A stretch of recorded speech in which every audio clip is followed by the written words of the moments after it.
어찌하여 집안의 침상을 비워두어서는 안 되는 것입니까? 보현보살님께서 점화하시기를 비록 잠을 자는 사람이 없다 할지라도 반드시 이 세 가지 물건을 두어야 한다고 하셨습니다.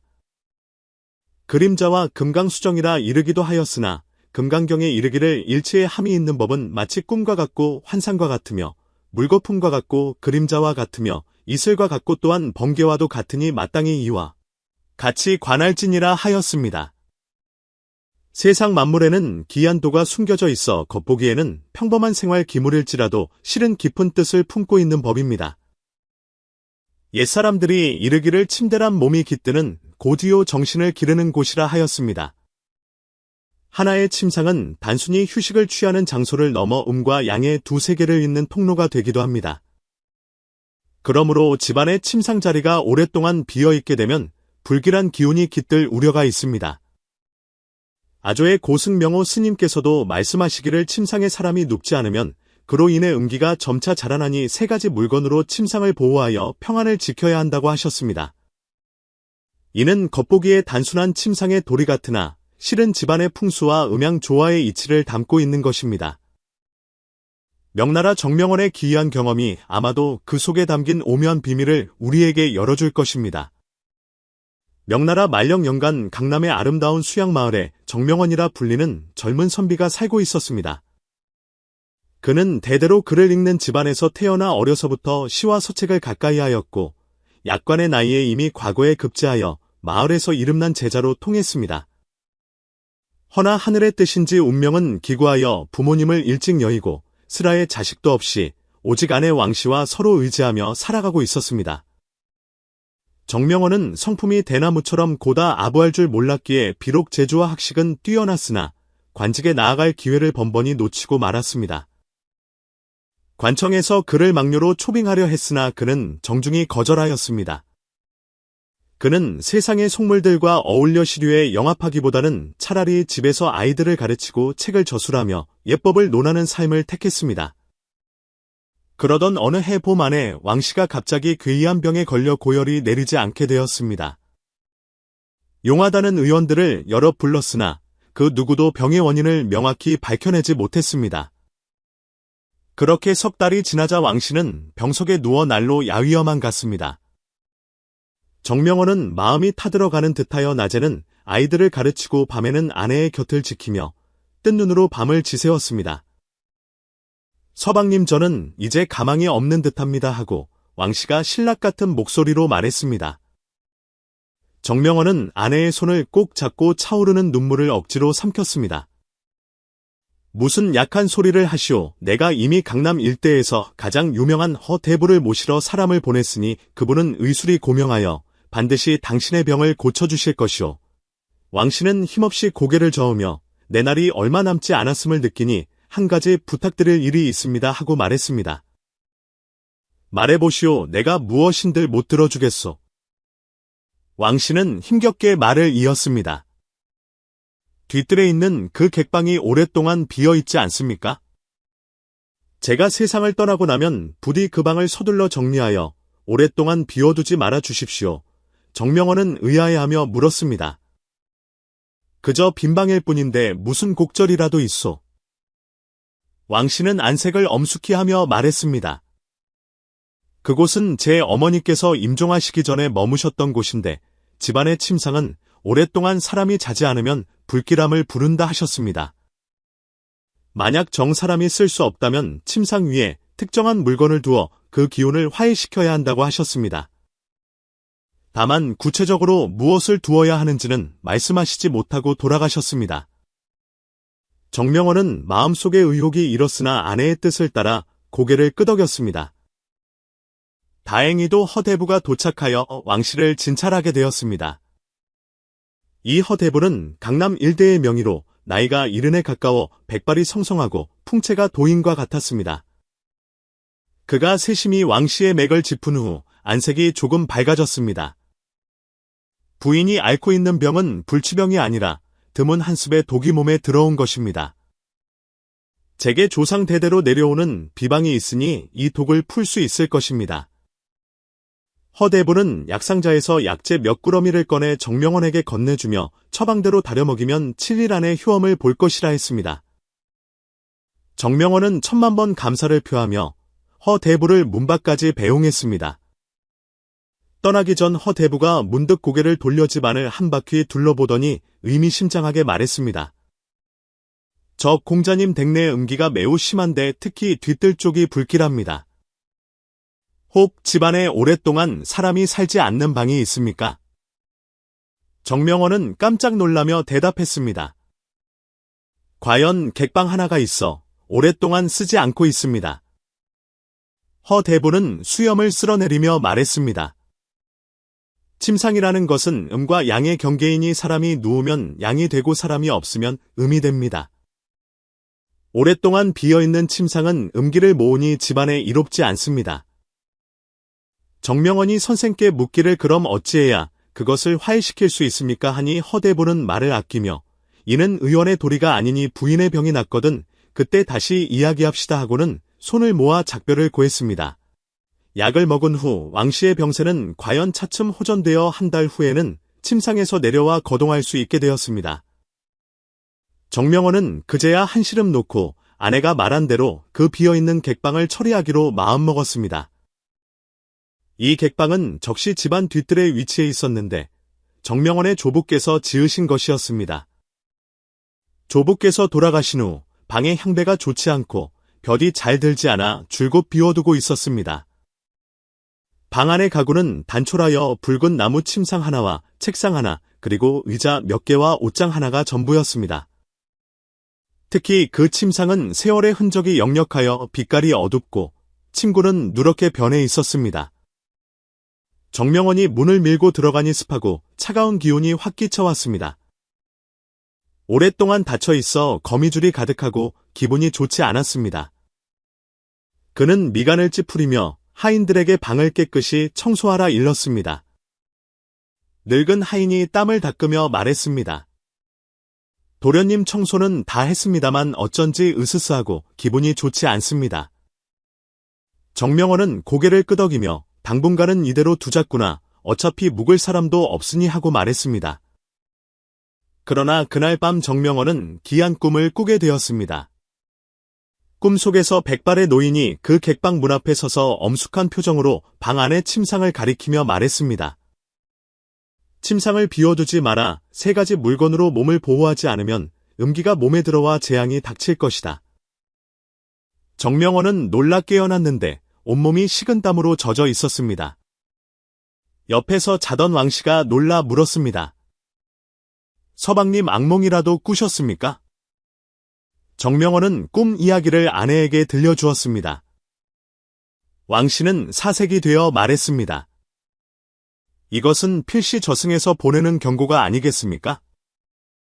제 조모님께서 생전에 말씀하시길 집안의 침상을 오래 비워두면 깨끗하지 못한 것이 들어온다 하셨습니다. 정명원이 묻기를 조모님께서 그 빈 침상을 어찌 처리하라 하셨소 하니 왕씨는 고개를 저으며 구체적인 방법은 모르고 그저 침상 위에 특정한 물건을 두어야 한다고만 들었다 했습니다. 다음 날 정명원은 이 지역에서 유명한 현학의 대가를 찾아가 가르침을 청하기로 했습니다.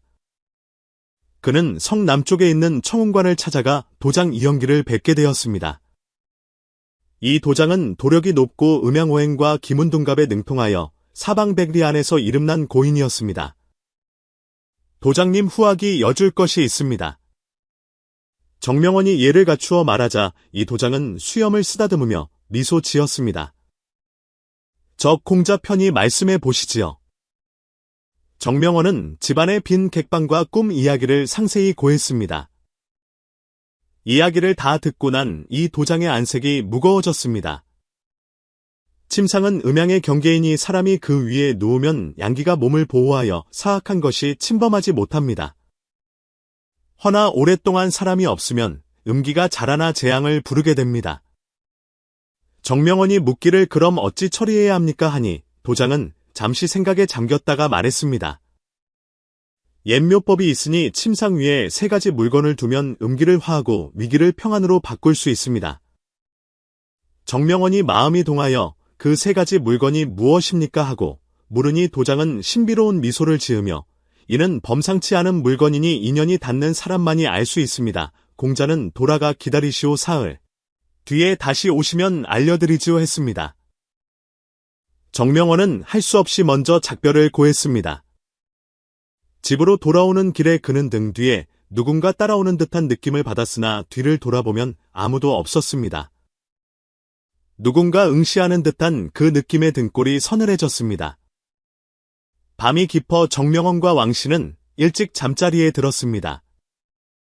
한밤중에 갑자기 음산한 바람이 불어와 창문이 쾅 하고 열렸습니다. 정명원이 놀라 깨어보니 한 줄기 푸른 연기가 창밖에서 흘러들어와 점차 흐릿한 사람 형상을 이루더니 침대 쪽으로 다가오는 것이었습니다. 왕씨도 깨어나 이 광경을 보고 공포에 질려 말을 잇지 못했습니다. 정명원은 애써 침착함을 유지하며 큰 소리로 꾸짖었습니다. 누구냐? 그 그림자는 침상 앞새 자거리에 멈추어 서서 입을 열었습니다. 나는 이 방의 전 주인이오. 공자가 최근 빈 침상 때문에 근심하는 것을 보고 알려주러 왔소. 정명원이 떨리는 목소리로 물었습니다. 무엇을 말하려는 것이오? 그림자가 답했습니다. 침상을 비워두면 안 돼요. 반드시 3가지 물건으로 눌러두어야지. 그렇지 않으면 사흘 안에 집안이 편안치 못할 것이오. 말을 마친 그림자는 흩어지고 찬 바람만이 남았습니다. 다음 날 아침 정명원이 일어나 보니 자신의 오른팔에 3줄기 긁힌 상처가 났는데 선혈이 붉게 배어 있었습니다. 왕씨가 보고 크게 놀라 물었습니다. 서방님, 이것이 무슨 상처입니까? 정명원은 고개를 저으며 모르겠소. 어젯밤 그 그림자가 사라진 후 혼절하여 이제야 발견했소 하고 답했습니다. 왕씨는 근심하며 말했습니다. 아마도 그 빈 침상과 관련된 일이니 서방님께서는 속히 고인을 찾아가 보십시오. 이날 정명원은 다시 이 도장을 찾아가려 했으나 친구 마물레의 방문을 받게 되었습니다. 마물레는 지역 부호의 아들로 정명원과는 오랜 직이었습니다. 정명원이 빈 침상 일로 고민한다는 소문을 듣고 특별히 찾아온 것이었습니다. 명원 형네가 듣자니 형이 요즘 빈 침상 하나 때문에 곤란을 겪고 있다지. 마물레는 자리에 앉자마자 단도직입적으로 물었습니다. 정명원은 쓴웃음을 지으며 과연 그렇네, 최근 괴이한 꿈을 자주 꾸고 어젯밤에는 기이한 일까지 있었네 하며 자초지종을 털어놓았습니다. 마물레는 이야기를 듣고 잠시 생각에 잠기더니 말했습니다. 내 조부님께서 남쪽 지방에서 유명한 풍수사였는데 생전에 남기신 수기가 하나 있네? 그곳에 기이한 일들이 많이 적혀 있는데 빈 침상을 화해시키는 법에 대한 내용도 있었던 것 같네? 내 돌아가서 찾아보고 발견하면 즉시 알려주겠네? 정명원은 크게 기뻐하며 형장께 수고를 끼치겠네 하고 답했습니다. 마물레가 떠난 뒤 정명원은 만일을 대비해 그 객방을 임시로 폐쇄하기로 했습니다. 붉은 종이에 진태간신이라 크게 써서 문에 붙이고 문 앞에는 맑은 물 한 그릇을 두어 사기를 막고자 했습니다. 그날 밤 정명원은 또 꿈을 꾸었는데 이번에는 더욱 선명했습니다. 꿈속에서 그는 그 객방으로 들어갔는데 침상 위에 3가지 물건이 놓여 있었고 부드러운 빛을 발하고 있었습니다. 그가 그것이 무엇인지 자세히 보려 할 때 갑자기 음산한 목소리가 귓가에 울렸습니다. 시간이 얼마 남지 않았다. 사흘의 기한이 다가온다. 놀라 깨어난 정명원은 온몸이 식은땀으로 젖어 있었고 오른팔의 상처는 더욱 붉어져 번져가는 듯했습니다. 왕씨가 급히 약골을 가져와 발라주며 말했습니다. 서방님, 상처가 심상치 않습니다. 마치 무언가에 홀린 듯합니다. 정명원은 애써 태연한 척하며 걱정 마시오, 오늘 이 도장을 찾아가 단판을 짓겠소 했습니다.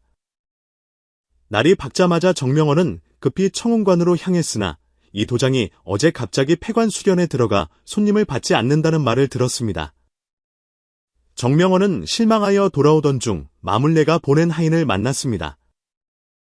저 공자님, 저희 도련님께서 수기를 찾으셨다며 속히 와보시라 하십니다. 정명원은 기뻐하며 즉시 마물레의 집으로 향했습니다. 서재에서 기다리던 마물레는 그를 보자마자 반갑게 맞이했습니다. 명언 형 찾았네. 마물레는 누렇게 바랜 수기를 꺼내 한 페이지를 펼쳐 보였습니다. 여기 빈 침상을 처리하는 방법이 적혀 있네? 정명원이 급히 들여다보니 이렇게 적혀 있었습니다. 침상이란 사람이 깃드는 곳으로 음양이 교차하는 곳이다. 오랫동안 사람이 눕지 않은 침상은 음기가 점차 생겨나 불길함을 초래한다. 해결법에는 세 가지가 있으니 첫째는 남에게 주는 것이요, 둘째는 없애버리는 것이며, 셋째는 물건으로 사람을 대신하는 것이다. 만약 셋째 방법을 택한다면 반드시 침상 위에 특정한 세 가지 물건을 두어 진택하고 신을 보호하며 음을 양으로 바꾸어야 한다. 수기 아래에는 세 가지 물건의 이름과 사용법이 상세히 적혀 있었습니다. 그 첫째는 침향이니 침향은 향나무의 왕이라 연기를 피우면 향기가 방했으며 음기를 흩어버리고 양명한 기운을 받아들인다. 침향가루 서너 냥을 동으로 만든 향로에 넣어 7일마다 한 번씩 태우고 그 재를 침상 아래 두면 집안을 보호한다. 그 둘째는 동경이니 거울은 음과 사악함을 비추는 물건으로 빛을 비추면 사기가 감히 접근하지 못한다. 작은 동경 3개를 구해 각각 침대 머리맡과 침대 발치 그리고 침대 옆벽에 두고 붉은 끈으로 매달면 사방을 굳게 지킨다. 그 셋째는 주사부적이니 주사는 사악함을 누르는 보베라 주사로 부적을 써서 붉은 종이 위에 두고 베개 밑에 넣어둔다. 매월 추하루와 보름에 교체하며 도령 높은 이에게 받거나 선조가 남긴 부적본을 임모해도 좋다. 마물레가 수기를 가리키며 말했습니다. 형복에나 이 세 가지 방법은 각기 장단점이 있으나 침대를 남에게 주거나 부수는 것은 번거로우니 세 번째 방법이 가장 타당할 걸세. 다만 침향과 동경 주사부적은 때와 장소가 맞아야 가장 큰 효험을 발휘하네. 정명원은 곰곰이 생각하다가 침상은 조상께서 물려주신 것이라 참아버릴 수 없어 물건으로 사람을 대신하는 법을 따르기로 결심했습니다. 마물레는 즉시 집안에 전해오던 거울 상자를 내어 동경 3개를 주고 침향과 주사 부적 종이도 함께 건네주었습니다. 정명원은 깊이 감사하며 형장의 도움에 감사하네 내 직접 가서 배치해 보겠네 하고 집으로 돌아왔습니다. 어느 맑은 날 아침 인시에 정명원은 향로와 동경 부적을 들고 뒤뜰 객방으로 갔습니다. 그는 먼저 하인들에게 친구를 걷어내게 하고 붉은 나무 침상만 남겼습니다. 그리고 수기에 적힌 대로 향로를 침상 중앙에 놓고 침향 가루를 넣어 불을 붙였습니다. 향연이 천천히 피어오르며 방 안을 감돌자 그윽하고 맑은 기운이 느껴졌습니다. 다음으로 침대 머리맡벽과 발치벽 그리고 측면 벽에 붉은 끈으로 동경을 걸어 3개의 거울이 마치 그물을 치듯 침상을 에워싸게 했습니다. 마지막으로 주사부적을 베개 밑에 넣고 나무 상자에 넣어 봉했습니다. 배치를 마치자 창을 통해 들어온 햇살이 거울에 반사되어 방 안내 구석으로 퍼져나갔고 침향 연기가 은은하게 피어올랐습니다. 정명원은 마음속으로 묵념했습니다. 향연이 따스하고 새 거울이 사방을 지키며 신령한 부적이 곁에 있으니 음기는 스스로 물러가리라. 그날 밤 자시 무렵잠결에 그는 방 안에 음산한 한기가 사라지고 향연이 스치는 곳마다 따스한 기운이 감도는 것을 느꼈습니다. 깨어보니 3개의 작은 거울이 달빛을 받아 은은하게 빛나고 있었고 방 안전체가 상서로운 빛으로 감싸여 더 이상 예전의 음냉함은 없었습니다. 며칠 후 정명원의 오른팔 상처는 씻은 듯이 나았고 가슴속의 불안함도 침향 연기와 함께 사라졌습니다. 그는 크게 깨달았습니다. 과연 3가지 물건으로 침상을 보호하는 것은 옛사람들의 헛된 말이 아니었구나. 그 후로 적시 집안 뒷뜰 객방에서는 더 이상 괴이한 일이 일어나지 않았고 뜰에는 다시 새가 지저귀고 향기가 감돌았습니다. 정명원은 이곳에서 학문을 논하고 손님을 맞이하니 객방은 우아한 장소가 되어 진택과 양신의 공간이 되었습니다. 훗날 정명원은 이 경험을 정리하여 침상호법 산물기라는 글을 남겨 강남 일대에 전했습니다. 후세의 풍수가들은 이를 근거로 빈 침상에 침향과 동경 주사부적을 사용하여 음을 양으로 바꾸고 집안을 보호하였습니다. 금강경에 이르기를 일체유의법 여몽환포영 여로여겨전 응자겨시관이라 하였으니 세상 만물은 비록 형상일지라도 천지의 대도와 합치되는 법입니다. 집안의 침상 또한 음양의 결계이니 경외심을 가져야 그 묘용을 얻을 수 있습니다. 현대의 도시에도 빈 침상이 있다면 이 세 가지 법을 본받아 침향을 피우거나 동경을 걸거나 부적을 두어 음양을 조화롭게 하고 집안의 평안을 지킬 수 있을 것입니다. 보현보살님께서 보여주신 바와 같이 선을 행하고 덕을 쌓으며 인연에 따라 편안함을 얻어야 합니다. 세상의 기이한 물건들은 모두 마음의 힘을 담을 수 있으니 천지와 조화하는 도리로 삼아야 합니다. 세 가지 물건으로 침상을 보호하는 도는 비록 불문이 비법은 아니나 대승의 자비와 지혜에 부합하는 이치입니다. 후학들이 이 이치를 밝게 알아 마음 가는 대로 행하고 집안을 보호하며 서로 화목하게 지내기를 바랍니다. 그리하여 집안의 침상에 비록 잠자는 사람이 없을지라도 세 가지 물건이 짝이 되어 침향 연기가 피어오르고 거울 빛이 비치며 주사부적이 은은히 빛나음을 화하고 사악함을 멸하여 평안을 지키니 이는 현대인들도 본받을 만한 좋은 처방입니다. 부디 여러분의 집안이 평안하고 복과 수명이 길게 이어지기를 기원합니다. 보현보살님께서 계시하시기를 말법시대에는 맹목적으로 스승을 섬기지 말고 이 세 가지 능력을 갖추면 스스로를 건널 수 있다 하셨습니다. 보현보살님은 불교에서 지위가 숭고하여 문수보살님과 함께 화엄삼성으로 칭송받으십니다. 어느 날 법회에서 보현보살님은 수많은 구법자들을 마주하고 놀라운 비밀을 말씀하셨습니다. 말법시대에는 맹목적으로 스승을 찾는 것이 도리어 수행의 장애가 될 수 있다는 것입니다. 그분께서는 단 세 가지 능력만 갖추면 누구나 스스로를 제도할 수 있다고 하셨습니다. 과연 그 세 가지 능력이란 무엇이며 어찌하여 스승 없이도 해탈을 얻을 수 있다는 말입니까? 옛날 영취산에서 부처님께서 제자들에게 설법하실 때의 일입니다. 이날 보현보살님께서 장엄한 법상을 드러내시고 대중에게 수행의 도를 설하셨습니다. 단 아래에는 각지에서 모여든 구법자들이 앉아 있었는데 깊은 산에서 고행하던 수행자도 있었고 각 불문에 입문한 거사도 있었으며 불법을 사모하는 일반 백성들도 많았습니다. 대성인이시여, 저희 같은 범부들은 어찌하여야 수행의 길에 오를 수 있습니까? 소박한 옷차림의 젊은이가 일어나 물었습니다. 보현보살님은 자애로운 눈길로 그를 바라보시며 그대의 이름이 무엇인가 물으셨습니다. 제자 이름은 선명이라 합니다 하고 젊은이가 공손히 답했습니다. 선명아, 너는 어찌하여 수행을 하려 하느냐? 제자는 난세에 태어나 인간의 고통을 보았습니다. 불법이 중생을 고통해서 구의 즐거움을 준다 하기에 깨달음을 얻고자 합니다. 보현보살님은 고개를 끄덕이시며 그 마음이 갸륵하다 하셨습니다. 허나 너는 지금이 말법시대임을 아느냐? 예, 제자도 알고 있습니다. 말법시대이기에 더욱 밝은 스승의 지도가 필요합니다. 다만 선명은 말을 잇지 못했습니다. 다만 무엇이냐 편히 말해보아라. 제자가 여러 곳을 다녀보았으나 자칭 대사라 하는 이들 중에는 식견이 얕고 심지어 불법을 빌려 재물을 탐하는 자들도 있었습니다. 제자가 참과 거짓을 분별할 줄 몰라 감히 스승을 모시지 못하고 있습니다. 이 말을 듣고 자중의 사람들이 고개를 끄덕였습니다. 많은 이들이 비슷한 고민을 안고 있었던 것입니다. 보현보살님의 시선이 대중을 훑으며 말씀하셨습니다. 너희 말이 옳다. 말법시대에는 사악한 스승이 사람을 그르치는 일이 비일비재하다. 허나 너희는 아느냐, 명스승을 찾지 못해도 수행할 방법은 있느니라. 이 말씀에 사람들의 귀가 번쩍 뜨였습니다. 백발의 노인이 물었습니다. 대성인이시여, 스승의 지도 없이 어찌 수행합니까? 보현보살님께서 말씀하셨습니다.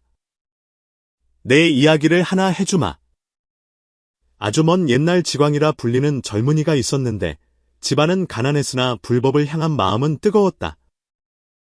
그는 산 넘고 물 건너 명스승을 찾아다녔으나 마땅한 스승을 만나지 못했지. 어느 날 그는 낡은 고찰에 당도했는데 그곳에는 늙은 스님 한 분만이 종일 좌선하고 경만 읽을 뿐 글을 거들떠보지도 않았다. 지광은 절에서 보름을 머물렀으나 노승은 밥 한 끼 주는 것 외에는 불법 한마디 일러주지 않았다. 지광이 낙심하여 떠나려 할 때 노승이 갑자기 입을 열었다. 내가 왜 너를 제자로 받지 않는지 아느냐? 지광이 고개를 젓자 노승이 말했다. 너는 스승을 모실 필요가 없기 때문이다. 내게는 얻기 힘든 자질이 있으니 그것을 잘 쓰면 자연히 불법의 참뜻을 알게 될 것이다. 듣고 있던 선명이 참지 못하고 물었습니다. 지광이 가진 자질이 무엇입니까? 보현보살님은 미소 지으며 그 자질은 바로 정성이다 하셨습니다. 지광은 비록 스승을 모시지 못했으나 진실하고 정성된 마음으로 모든 것을 대하고 늘 자신을 반성하며 곳곳을 유심히 살폈습니다. 3년 뒤 그는 남들이 평생을 바쳐도 깨닫지 못하는 이치를 깨닫게 되었습니다. 훗날 지광은 고승이 되어 수많은 중생을 제도했습니다. 누군가 그에게 명스승을 모시지 못한 것을 후회하느냐 묻자 그는 말했습니다. 후회하지 않는다. 스승에게 의지하지 않았기에 나는 독립적으로 사고하고 진정으로 불법의 정수를 이해할 수 있었다. 이야기를 들은 대중은 생각에 잠겼습니다. 이때 가사를 입은 비고승이 일어나 말했습니다. 대승이시여 제자 생각에는 스승의 지도 없이 홀로 모색하면 많은 길을 돌아가게 될까 두렵습니다. 보현보살님이 말씀하셨습니다. 내 말이 맞다허나 수행의 길은 본래 순탄치 않은 법이다. 등산과 같아서 누군가는 쇠줄을 타고 정상에 오르지만 누군가는 한 걸음 한 걸음 기어오른다. 쇠줄이 빠르기는 하나 오르는 과정의 풍경과 갓난신고를 체득할 수 있을지는 미지수다. 또한 보현보살님은 계속해서 말씀하셨습니다. 말법시대에는 중생의 근기가 다르고 선지식을 찾기 어려우니 맹목적으로 타인에게 의지하기보다 스스로 건너는 법을 배워야 한다. 단 3가지 능력만 갖추면 누구나 자신의 명스승이 될 수 있느니라. 선명이 다급히 물었습니다. 그 능력이 무엇입니까? 부디 가르쳐 주십시오. 보현보살님은 주위를 둘러보시며 좌중이 집중하는 것을 보시고 가볍게 웃으며 말씀하셨습니다. 너희에게 알려주겠다. 그 3가지 능력은 보현보살님이 입을 때려 하시자 문수보살님이 갑자기 나타나 금빛을 뿜으며 말씀하셨습니다. 자비로신 보현이여 이것은 1000년 동안 범인에게 누설하지 않은 청기인이 세상에 알려지면 큰 파장이 일 것입니다. 중생이 이를 알게 되면 근기를 따지지 않고 누구나 스스로 건너려 할 터인즉 말법시대의 근간이 흔들릴까 두렵습니다. 보현보살님이 합장하며 말씀하셨습니다. 문수여 그대와 나 모두 알지 않는가 이 3가지 능력이야말로 중생 해탈의 형기임을. 말법시대의 사악한 스승이 사람을 그르치니 차라리 이 천고의 비밀을 알게 하는 것이 낫네? 내 보기에 알아듣는 이는 스스로 마음을 밝힐 것이요 못 알아듣는 이라도 무방할 것이네. 문수보살님은 잠시 생각하시더니 고개를 끄덕이셨습니다. 존내 인과를 꿰뚫어 보았으니 그 놀라운 비밀을 밝히시게. 대중은 숨을 죽이고 보현보살님의 말씀을 기다렸습니다. 첫 번째 능력은 시비를 가려내는 지혜입니다. 보현보살님이 말씀하셨습니다. 옛 덕인들이 이르기를 법에 의지하고 사람에 의지하지 말라 하였습니다. 수행하는 사람은 먼저 지혜의 눈을 가져 옳고 그름과 삿됨과 발음을 분별해야 합니다. 설령 부처님의 말씀이라 해도 지혜로 사유하고 이해해야지 맹목적으로 받아들여서는 안 됩니다. 지광의 이야기를 보라. 그는 스승이 없었으나 시비를 가리는 지혜가 있었다. 그는 남의 현란한 말에 현혹되지도 않았고 노승이 냉대한다고 원망하지도 않았다. 그는 지혜로 관찰하고 이성으로 생각했으니 이것이 진정한 수행의 태도다. 선명히 깨달은 바가 있어 말했습니다. 대승이시여 저희가 지혜로서 모든 법을 관찰하고 타인의 말을 맹목적으로 믿지 말라는 말씀이시군요. 바로 그렇다. 보현보살님이 고개를 끄덕이셨습니다. 부처님께서 금강경에 말씀하시기를 열에는 오는 바도 없고 가는 바도 없다 하셨다. 진리는 밖에서 오는 것이 아니라 자기 마음 속에서 생겨나는 것이다. 너희는 자신의 지혜를 믿어야지 타인에게만 의지해서는 안 된다. 두 번째 능력은 흔들리지 않는 믿음입니다. 보현보살님은 계속 말씀하셨습니다. 수행의 길에는 많은 좌절과 시험이 따르니 굳건한 믿음 없이는 중도에 포기하기 쉽다. 이 믿음은 어떤 사람에 대한 믿음이 아니라 진리에 대한 믿음이며 자신의 결심에 대한 믿음이다. 믿음을 말하자면 회신이라는 수행자가 생각나는구나. 그는 5대 십국 시대에 살았는데 전란이 빈번하여 백성의 삶은 도탄에 빠지고 사찰도 불타 없어졌다. 회신은 본래 덕망 높은 노스님을 따랐으나 얼마 지나지 않아 스님이 입적하셨다. 절이 불타자 회신은 머물 곳 없이 떠돌았으나 불법이 진실함을 굳게 믿고 매일 경을 외며 수행했다. 사람들이 비웃으며 난세에 무슨 수행이냐 몸 누일 곳도 없는데 하였으나 회신은 웃으며 난세일수록 수행해야 하니 마음이 편안하면 어찌 불안하겠는가 하고 답했다. 훗날 회신은 산동굴에서 오래된 경전들을 발견했는데 낡고 훼손된 것이었다. 허나 그는 낙심치 않고 이는 나의 기연이라 경전이 비록 온전치 않으나 이치는 통하는 법이니 마음으로 이해하고 행동으로 증명하리라 했다. 그렇게 10년을 동굴에서 나무하며 경을 읽으니 스승 없이도 불법의 이해가 깊어졌다. 훗날 어떻게 버텼느냐 묻자 그는 나는 불법이 진실함을 믿고 누구나 성불할 수 있음을 믿었으니 그 믿음이 나의 가장 좋은 스승이었다 했다. 한 젊은 비구니가 일어나 물었습니다. 대승이시여 제자는 때로 막막함을 느낍니다. 수행을 해도 진전이 없는 것 같고 이치를 안 것 같다가도 번뇌가 일어나니 이렇게 흔들리는 것은 믿음이 부족한 탓입니까? 보현보살님은 자애롭게 보시며 말씀하셨습니다. 그것은 지극히 정상이다. 수행은 순탄치 않으니 농부를 보라. 씨를 심고 매일 흙을 파서 싹이 텄나 확인하지 않는다.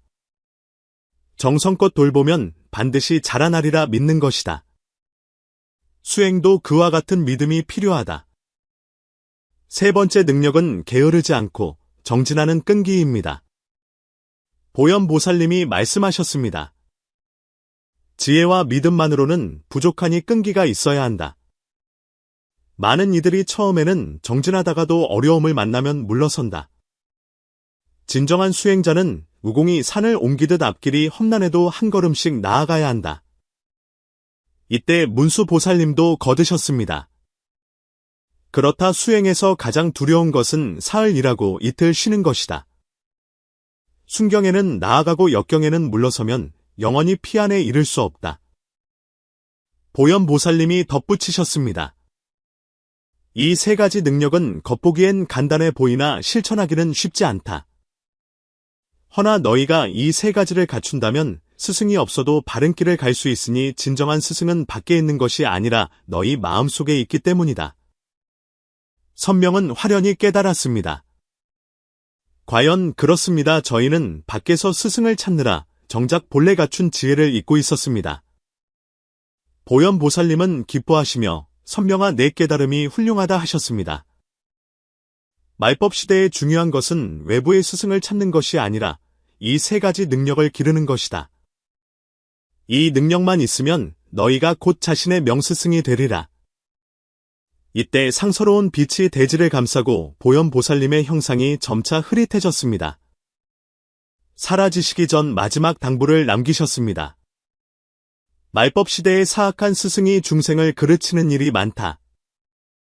허나 시비를 가리는 지혜와 흔들리지 않는 믿음 그리고 정진하는 끈기만 있다면 누구나 스스로를 건지고 남도 건질 수 있을 것이다. 보현보살님의 가르침은 등불처럼 대중의 마음을 밝혔습니다. 그로부터 그들은 진정한 수행이란 밖에서 스승을 찾는 것이 아니라 자신의 지혜와 믿음 그리고 끈기를 기르는 데 있음을 알게 되었습니다.